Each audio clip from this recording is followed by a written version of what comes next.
वहिनी, माझ्या घरी भजनाचा कार्यक्रम आहे म्हणून म्हटलं तुला सांगावं. तुला वांग बटाट्याची भाजी, मसाले भात आणि गोडामध्ये तुपातला शिरा आणि पुऱ्या बनवायच्या आहेत. खूप लोक येणार आहेत. फोनवर नेहाने ही गोष्ट अशी सांगितली जणू ती एखादी छोटीशी मदत मागत आहे. त्यावेळी आरती किचनमध्ये काम करत होती. नंदेचे बोलणे ऐकून काही वेळ ती शांत बसली आणि म्हणाली, नेहाताई, भजनाचा कार्यक्रम तर तुमच्या सासरे आहे ना? हे ऐकून नेहा म्हणाली, हो वहिनी, माझ्या घरीच आहे. पण माझ्या घरी एवढ्या लोकांचं जेवण कोण बनवणार? तूच बनवून दिलेस तर मी तिथून माझ्या घरी डबे भरून घेऊन येईन. आरती म्हणाली, एवढं सगळं जेवण इथे बनवून तिकडे घेऊन जाणार? ताई, एवढं सगळं जेवण एका दिवसात बनवणं सोपं नाही. नेहा हसत म्हणाली, अगं वहिनी, तू करू शकतेस. तुला सवय आहे. तुझ्यासाठी काहीच अवघड नाही. आरती म्हणाली, मी करू शकते याचा अर्थ असा नाही की हे काम छोटं आहे. हे ऐकून नेहा म्हणाली, म्हणजे वहिनी, तू जेवण बनवायला नकार देत आहेस? यावर आरतीने लगेच उत्तर दिलं नाही. ती खोटे वचन देणाऱ्यांमधली नव्हती आणि विचार न करता हो बोलणं तिला योग्य वाटत नव्हतं. आरती म्हणाली, ताई, मी नकार देत नाही, पण एक गोष्ट स्पष्ट करत आहे. एवढं मोठं काम जर मी करणार नसेन तर त्याचा खर्च आणि माझी मेहनत दोन्ही तुम्हाला द्यायला लागेल. हे ऐकून नेहा म्हणाली, वहिनी, याचा काय अर्थ? आरती म्हणाली, म्हणजे याचा अर्थ हा आहे की ताई, या सगळ्याचे पैसे तुम्हाला द्यायला लागणार आहेत. एवढे जेवणाचे सामान, गॅस, वेळ आणि माझी स्वतःची मेहनत, सगळ्याचे पैसे लागतील. मग तुम्ही सांगा, कॅश देणार का ऑनलाईन करणार? नेहा म्हणाली, वहिनी, तू माझ्याकडून पैसे घेणार? आरती म्हणाली, ताई, मी तुमच्याकडून नाही तर त्या कामाचे घेणार आहे जे तुमच्या सासरसाठी करणार आहे. आरतीने सगळे अगोदरच स्पष्ट सांगून टाकले. नेहाला ही गोष्ट समजत नव्हती किंवा कदाचित तिला ही गोष्ट समजून घ्यायची नव्हती. नेहा म्हणाली, पण वहिनी, तू प्रत्येक वेळेत तर असं करत नाहीस. आरती हसली आणि म्हणाली, ताई, प्रत्येक वेळी परिस्थिती पण एकसारखी नसते. हे ऐकून नेहा म्हणाली, मग ठीक आहे वहिनी, तू राहू दे. मी दुसऱ्या कुणाकडून तरी करून घेते. आरती नाराज न होता म्हणाली, ठीक आहे ताई, जर तुम्हाला जेवण बनवायला दुसरे कोणी भेटले तर चांगलीच गोष्ट आहे. फक्त जेवण आणि काम नीट व्हायला पाहिजे. असं म्हणत तिने फोन ठेवून दिला. आरती काही वेळ तशीच उभी राहिली होती. तिला वाईट वाटले नाही. संध्याकाळी जेव्हा तिचा नवरा संजय घरी आला तेव्हा त्याने विचारलं, आरती, आज जरा टेन्शनमध्ये दिसत आहेस? मग आरतीने सकाळी घडलेली सगळी हकीकत सांगितली. तिच्या नवऱ्याने लक्ष देऊन सगळं ऐकलं आणि म्हणाला, आरती, तू काही चुकीचं किंवा वाईट केलं नाहीस. प्रत्येक वेळी विचार न करता सगळं काम स्वतःवर घेणं चांगलं नसतं. आरतीला पहिल्यांदा जाणवलं की ती स्वतःसाठी उभी राहायला शिकली आहे. इकडे नेहा तिच्या सासरीपासून विचार करत होती. तिला कळतच नव्हतं की जास्त चुकीचं काय आहे. वहिनीचे तिला असे पैसे मागणे का विचार न करता एवढं मोठं काम वहिनीच्या अंगावर टाकून देणे.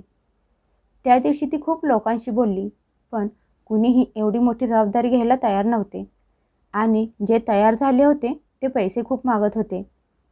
तेवढ्यात तिची सासू म्हणाली, काय झालं नेहा? मग नेहाने तिच्या सासूला सगळं सांगितलं. तिची सासू म्हणाली, आपल्या घरी एवढा मोठा कार्यक्रम आहे, मग एक तर स्वतः मेहनत कर किंवा जो दुसरा मदत करणार आहे त्याच्या मेहनतीची कदर कर.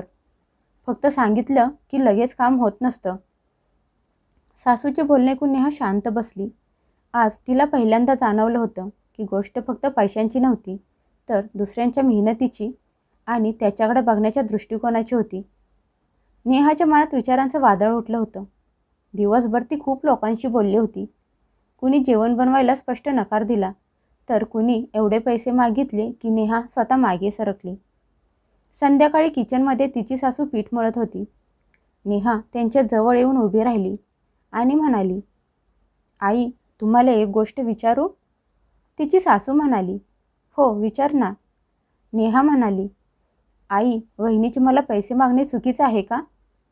तिची सासू तिला समजावत म्हणाली, चुकीचं आहे का बरोबर हे बघायच्या अगोदर हे समजून घे की काम किती मोठं आहे. 25-30 लोकांसाठी पुऱ्या, तुपातला शिरा, वांग बटाट्याची भाजी, मसाले भात हे सगळं एका माणसाचं काम नाही. जर तू स्वतः केलंस ना, मग तुला पण समजेल आणि जर दुसऱ्यांकडून करून घेतलंस तर त्याला त्याच्या मेहनतीचे पैसे तर द्यायला लागतील ना. सासूने समजून सांगितल्यानंतर हळूहळू नेहाला सगळ्या गोष्टी समजायला लागल्या. पण तिचं मन अजून पण पूर्णपणे हे मानायला तयार नव्हतं. नेहा म्हणाली, पण ती तर घरातलीच आहे ना. हे कोण तिची सासू म्हणाली, घरातले होण्याचा अर्थ असा होत नाही की त्याच्या मेहनतीची किंमत करू नये. नेहा काही न बोलता तिच्या खोलीत निघून गेली. तिने फोन घेतला आणि काही वेळ हातात घेऊन त्याच्याकडे बघत बसली. मग हिम्मत करून तिने तिच्या वहिनीला आरतीला फोन लावला. त्यावेळी आरती किचनमध्ये आवरत होती. फोनवर बघितले तर तिच्या नंदेचा फोन होता. तिने फोन उचलला. नेहा जरा घाबरतच म्हणाली, हॅलो वहिनी, तुझ्याजवळ थोडा माझ्यासोबत बोलायला वेळ आहे का. आरती म्हणाली, हो ताई, बोला ना. नेहा काही वेळ बोलू शकली नाही. नंतर म्हणाली, वहिनी, सकाळी जे मी तुला बोलले बहुतेक मला ते नीट समजलं नव्हतं. आरती शांत बसून सगळं ऐकत होती. काही बोलली नाही. एवढं मोठं काम आणि मी असंच काही विचार न करता म्हणाले, तू एकटी करशील. मी एवढा पण विचार केला नाही की तुला एकटीला यासाठी किती मेहनत करायला लागेल. हे कोण. आरती म्हणाली, असू द्या ताई, गडबडीत होऊन जातं. नेहा म्हणाली, नाही वहिनी, एकदा काम करून घेतलं की प्रत्येक वेळी त्याची सवय होऊन जाते. असं म्हणत नेहाने स्वतः तिची चूक कबूल केली. नंतर नेहा म्हणाली, वहिनी, तू सामानाची लिस्ट सांग. मी उद्या सकाळी सगळे सामान जाऊन घेऊन येते आणि मी पण तुला जेवण बनवायला मदत करते.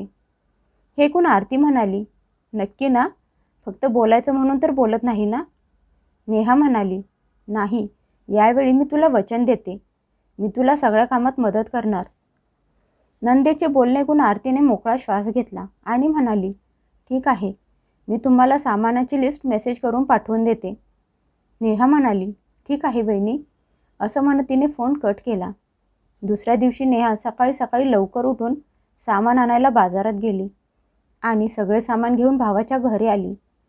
पण यावेळी ती मोकळ्या हाताने आली नव्हती आणि नाही फक्त काम सांगायला आली होती. आरतीने दार उघडले. नेहाला समोर बघून तिला थोडं आश्चर्य वाटलं. आरती म्हणाली, ताई, तुम्ही एवढ्या लवकर. नेहा हसली आणि म्हणाली, वहिनी, काम जास्त आहे ना, उशीर केला तर वेळेवर पूर्ण होणार नाही. त्या दोघी सगळे सामान घेऊन किचनमध्ये आल्या. सुरुवातीला सगळं सोपं वाटत होतं. आरतीने पुऱ्यासाठी लागणारे पीठ मळले तर नेहाने काजू बदाम कापून ठेवले आणि रवा भाजायला लागली. नंतर आरतीने वांगी बटाटे कापून ठेवले. पण हळूहळू खरी मेहनत समोर यायला लागली. गॅसच्या गरमीत सगळे जेवण बनवता बनवता दोघींची हालत खराब व्हायला लागली. जवळजवळ तासानंतर नेहाची हालत खराब व्हायला लागली. ते बघून नेहा पदराने घाम पुसत म्हणाली, वहिनी, खरंच हे तर खूप मेहनतीचं काम आहे. आरती म्हणाली, ताई, आत्ताशी तर सुरुवात आहे. आज नेहाला पहिल्यांदा जाणवलं की जे काम तिला लांबून बघताना खूप सोपं वाटत होतं ते सत्यात किती मेहनतीचे आणि थकवणारे आहे. पण यावेळी तिने हार मानली नाही. ती आरतीला मदत करत राहिली. कधी पुऱ्या लाटून देत होती, तर कधी तळायला मदत करत होती, तर कधी भात शिजला का नाही ते बघत होती. दुपारपर्यंत दोघी पूर्णपणे थकल्या होत्या, पण काम पूर्ण झालं नव्हतं. नेहा थोडा वेळ थांबली आणि तिच्या बहिणीकडे बघायला लागली आणि म्हणाली, वहिनी, तू हे सगळं प्रत्येक वेळी एकटी कशी काय करत असतेस. आरती उत्तर देत म्हणाली, काय करणार ताई, करावं लागतं, कारण मी कधी विचारच केला नाही की मी नकार पण देऊ शकते. हे ऐकून याचे नेहाजवळ उत्तर नव्हते. हे ऐकून तिने मनातल्या मनात विचार केला, बहुतेक मीच कधी त्यांना नकार देण्याची संधीच दिली नाही. सगळ्या घरात जेवणाचा वास घुमत होता आणि पुऱ्यांचा ढीग लागला होता. सगळे जेवण बनवून दोघी थकून गेल्या होत्या. पण यावेळी त्या थकव्यामध्ये एक शांती होती, कारण यावेळी काम कुणी एकटीने केले नव्हते, तर दोघींनी मिळून मेहनतीने केले होते. पण अजून एक काम बाकी होतं. संध्याकाळ झाली होती. घरात गोड शिऱ्याचा, मसाले भाताचा वास पसरला होता. पुऱ्या ढीग लावून गरम गरम एका बाजूला ठेवल्या होत्या. आरतीने गॅस बंद केला आणि बाहेर येऊन एक मोठा श्वास घेतला. तिचे पाय सुजले होते, हात लाल झाले होते आणि चेहऱ्यावर थकवा स्पष्ट दिसत होता. आज पहिल्यांदा नेहाला हा थकवा जाणवला होता. तिने पाण्याचा ग्लास घेतला आणि बाहेर हॉलमध्ये येऊन सोफ्यावर बसत म्हणाली, वहिनी, खरंच मी कधी विचारच केला नव्हता की जास्त लोकांचं जेवण बनवण्याचं काम एवढं अवघड असतं. आरतीने नेहाकडे बघितलं पण काही बोलली नाही. फक्त तिच्याकडे बघून हसली. नेहा म्हणाली, अगोदर मला असं वाटत होतं तू आरामात करत असतेस, म्हणून मी पण विचार न करता तुला सगळे काम करायला सांगत होते. आरती म्हणाली, ताई, बघण्यात आणि करण्यात खूप फरक असतो. नेहा म्हणाली, वहिनी, आज जर तू मला मदत केली नसतीस तर कदाचित मी हे सगळं एवढं एकटी करू शकले नसते. आरती तिच्याकडे बघून म्हणाली, ताई, साथ देणं, मदत करणं मला कायम मान्य आहे, पण प्रत्येक वेळी विचार न करता सगळे स्वतःवर घेणे योग्य वाटत नाही. तिचं बोलणं ऐकून नेहाने मान हलवली. यावेळी ती फक्त ऐकून घेत नव्हती तर समजून घेण्याचा प्रयत्न पण करत होती. थोड्या वेळानंतर दोघींनी मिळून सगळे जेवण पॅक केले. जेव्हा सगळे काम आवरून झाले तेव्हा नेहाने तिची पर्स घेतली. पण जाताना यावेळी तिची पावलं पहिल्यासारखी हलकी नव्हती. ती दारात जाऊन उभी राहिली आणि मागे वळून म्हणाली, वहिनी. आरती म्हणाली, काय झालं ताई? नेहा काही वेळ शांत उभी राहिली आणि नंतर पर्समधून पैसे काढून आरतीच्या हातात ठेवले आणि म्हणाली, वहिनी, हे थोडे पैसे ठेवून घे. आरतीने पटकन हात मागे खेचला आणि म्हणाली, ताई, आता या सगळ्याची गरज नाही. नेहा म्हणाली, नाही वहिनी, हे फक्त पैसे नाहीत तर तुझ्या मेहनतीची किंमत आहे, जी आज मी माझ्या डोळ्यांनी स्वतः बघितली आहे. आरतीने तिच्या डोळ्यात बघितलं, पण यावेळी नाही अहंकार होता, नाही हट्ट, फक्त सत्य होते. आरती हळू आवाजात म्हणाली, ताई, जर द्यायचेच असेल तर तुम्ही मला एक वचन द्या. नेहा म्हणाली, काय? आरती म्हणाली, यापुढे कुणालाही काम सांगितले तर याचा नक्की विचार करा की ते काम किती मोठे आहे आणि समोरचा ते कसे करेल. तिचं बोलणं ऐकून नेहाचे डोळे भरून आले. ती म्हणाली, वहिनी, मी तुला वचन देते.